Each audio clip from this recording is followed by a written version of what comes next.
आज लास्ट दिन भोलिदेखि यहाँ महायज्ञ लाग्न गइरहेको छ। यानि कि 17 वैशाख 17 गते सबैजना आउनु होला। अहिलेदेखि चाहिँ यहाँ मान्छेहरू आवत जावतको लागि गेट बनाउने भन्ने तयारी हुँदैछ। आज यहाँ बोक्न सुरु गरिसकेका रहेछन् बाँसको टाङ्गाहरू। केराको थाम चाहिँ ल्याएको छैनन्। अब बिस्तारै कतिखेर हुन्छ केराको थामसाम ल्याएर हामी यहाँ गाड्न सुरु गर्नेछौँ। गेट चाहिँ हाम्रो यो ठिक्क यता खोलाको बिचैमा देखि यहाँबाट गेट सुरु हुनेछ। ओ तल टेन्ट पनि बनाइसकेका छन् त्यही हो हाम्रो महायज्ञ लाग्ने भनेको। म तपाईहरुले त्यहाँ महायज्ञ लाग्ने ठाउँमा लिँदैछु। त्यहाँ के तयारी भएको छ हेरौँ है। आजको के तयारी हुन्छ एकदम राम्रो होला जस्तो छ यो ठाउँमा। भव्य साथ यो हेर्दा लाग्छ कि भोलि चाहिँ खतरै महायज्ञ लाग्ने छ यहाँ ठुलो एकदम। सबैजना आउनु होला। यो महायज्ञ लाग्ने ठाउँ भनेको अनि यो पुलको थोरै 10-15 मिनट अगाडि अनि त्यहाँको ठिक्क तलतिर हो।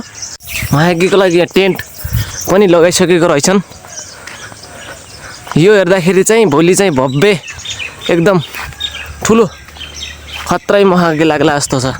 लाइटहरू जोड्ने काम पनि सुरु हुँदैछ।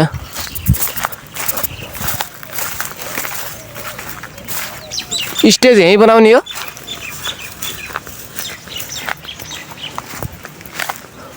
यो स्टेजको लागि लाइट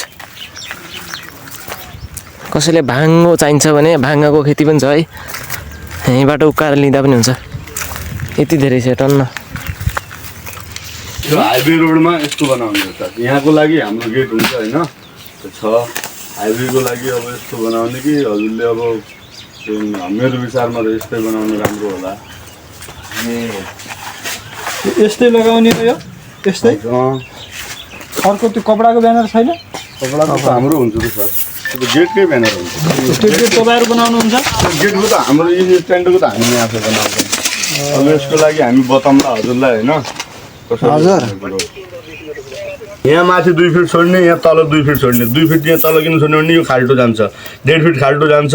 ठ्याक्क 2 फिट छोडिदियो भने यस्तै बनाउने सर। ए बस फाइनल्ली भोलि महायज्ञको लागि आज गेट पनि तयार भइसकेको छ। 7 दिनसम्म त अब महायज्ञ लाग्दैछ। त्यसको लागि अब के गर्ने कस्तो गर्ने भनेर यहाँ मिटिङ बसिँदैछ।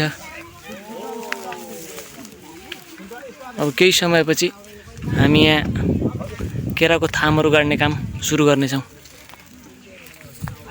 स्टेज पनि तयारी भइसक्यो।